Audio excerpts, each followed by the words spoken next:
Tamil Nadu assembly ఎన్నికల్లో అత్యధిక స్థానాలను సాధించిన టీవీకే అధినేత విజయ్ని ప్రభుత్వ ఏర్పాటుకు ఆహ్వానించడంలో గవర్నర్ ఆలస్యం చేస్తుండడాన్ని నిరసిస్తూ కాంగ్రెస్ పార్టీ పోరుబాట పడుతోంది. ఇవాళ రాష్ట్ర వ్యాప్త ఆందోళనకు పిలుపునిచ్చింది. తమిళనాడులో ప్రభుత్వం ఏర్పాటు అంశం ఇప్పుడు రాజ్యాంగ సంక్షోభానికి దారితీస్తోంది.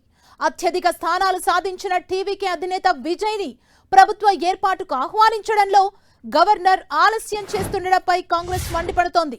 గవర్నర్ వైఖరిపై తీవ్ర ఆగ్రహం వ్యక్తం చేస్తూ ఇవాళ తమిళనాడు రాష్ట్ర వ్యాప్తంగా ఆందోళనకు పిలుపునిచ్చింది.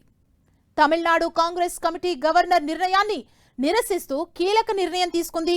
ఇవాళ చెన్నైలోని గవర్నర్ అధికారిక నివాసం లోక్ భవన్ ను ముట్టడించాలని కాంగ్రెస్ శ్రేణులకు పిలుపునిచ్చింది. కేవలం చెన్నైలోనే కాకుండా రాష్ట్రంలోని అన్ని జిల్లా మండల కేంద్రాల్లో భారీ ఎత్తున ధర్నాలు నిర్వహించాలని నిర్ణయం తీసుకుంది. ప్రజలిచ్చిన తీర్పును గవర్నర్ కాలరాస్తున్నారని, ప్రజాస్వామ్యాన్ని కాపాడాలని కాంగ్రెస్ ఈ నిరసనలకు శ్రీకారం చుట్టింది. గవర్నర్ రాజేంద్ర విశ్వనాథ్ ఆర్లేకర్ తీరు కేవలం కాలయాపన చేయడమేనంటూ కాంగ్రెస్ నేతలు మండిపడుతున్నారు.